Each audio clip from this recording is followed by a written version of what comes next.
High বন্ধুরা, কেমন আছো সবাই? আশা করছি সবাই খুব ভালো আছো, সুস্থ আছো। তোমাদের ভালোবাসে আমিও অনেকটা ভালো আছি। তাই চলে এলাম আর একটা নতুন ভিডিও নিয়ে। তো চলো ভিডিওটা দেখতে থাকো আর এনজয় করো।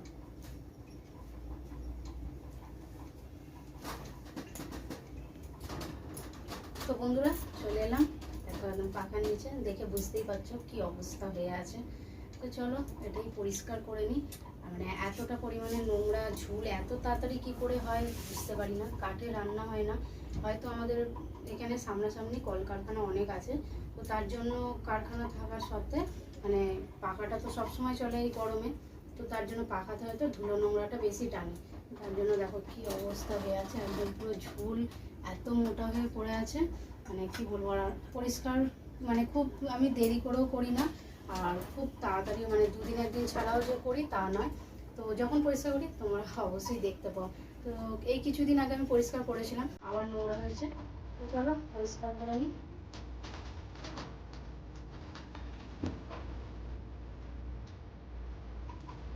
দেখো আমি পাখাটা পরিষ্কার করবো, তার জন্য একটা কিছু এখানে বিছিয়ে দিচ্ছি, নাহলে ওই বিছানার চাদরটা কালো কালো হয়ে যাবে।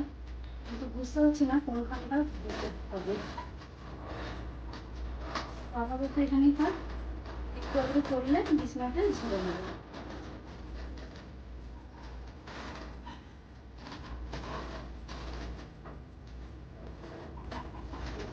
মশাটাও নিয়ে এসেছি, আর পরিষ্কার করতে করতে বেশি কথা বলতে পারছি না, এই হাতটা আমার প্রচণ্ড পরিমাণে আওয়াজ হয়। তো বুঝতেই পারছো তোমরা, শুনতে পাচ্ছ।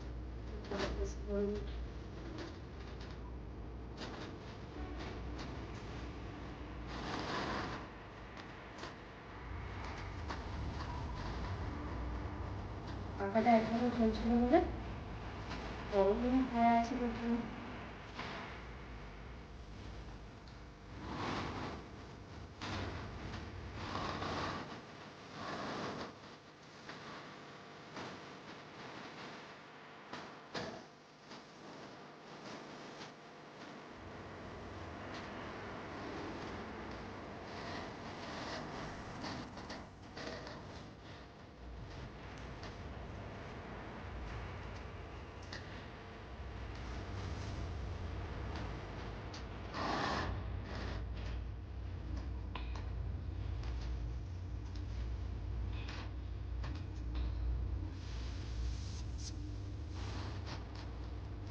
এত বড় বড় ঝুল পড়ছে।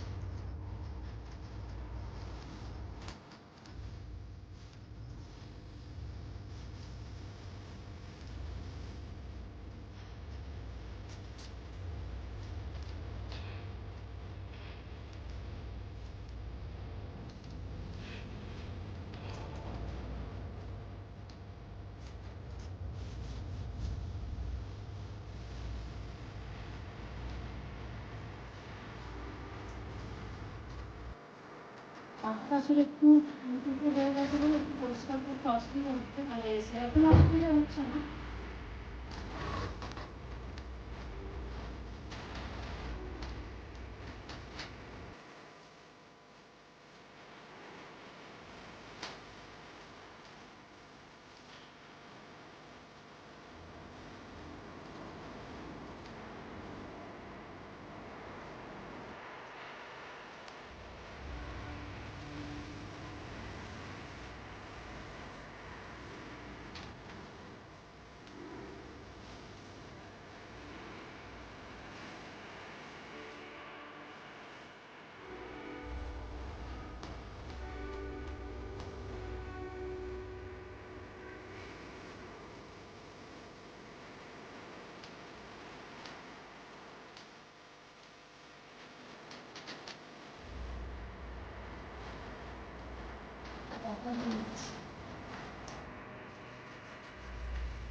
তো এই গোলটা প্রচুর গরম হয়ে আছে, তো একভাবে চলছে তো অনেকক্ষণ ধরে, তার জন্য প্রচুর গরম। তো দেখো মোটামুটি আমি একটু পরিষ্কার করে নিয়েছি, দেখো কত নোংরা পড়েছে নিচে। তো চলো ভিডিওটা বেশি বড় করলাম না, এখানেই শেষ করছি। কেমন লাগলো অবশ্যই জানাতে ভুলবে না। আর দেখা হচ্ছে খুব তাড়াতাড়ি, চলে আসবো নতুন একটা ভিডিও নিয়ে। খুব ভালো থাকবে, সুস্থ থাকবে, টাটা।